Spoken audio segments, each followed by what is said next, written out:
Have you been working out like me? Well, I'll tell you what, the shoulder can be a real sore spot. So, doctor's orders, Dr. Martin, what's going on? My shoulder really hurts. Okay, well, did you have an injury? Maybe. Maybe, okay, all right, so, but you've been working out quite a bit. Yeah, so a common hurts.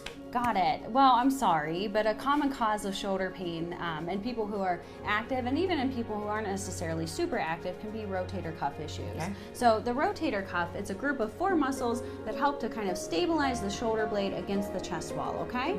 And when you're having rotator cuff problems, you can have pain that kind of radiates down into here. Yep, especially... It hurts to lift it. Exactly, Yeah. especially with these movements that you're kind of demonstrating to me, and also reaching overhead if you're reaching into a cupboard. Yeah, I wasn't even gonna try. Exactly.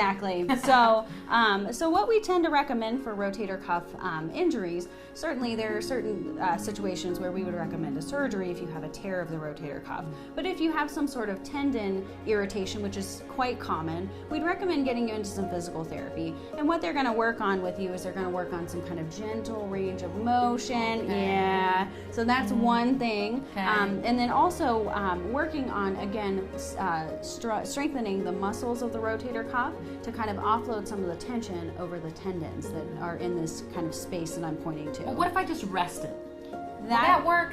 Can I just rest it for a while? Well, that's a great question. Yes, there is some benefit to resting. Certainly if you're doing a lot of weightlifting, if you're doing a lot of exercises that are kind of making your pain worse, take a little break first, and then I would recommend getting in touch with your doctor because they might recommend either physical therapy like I mentioned, or they might even want to do an injection into that space of steroid, depending on the situation. All right, Doc, thanks so much. You're welcome. Let's get that shoulder checked out, and those are your doctor's orders.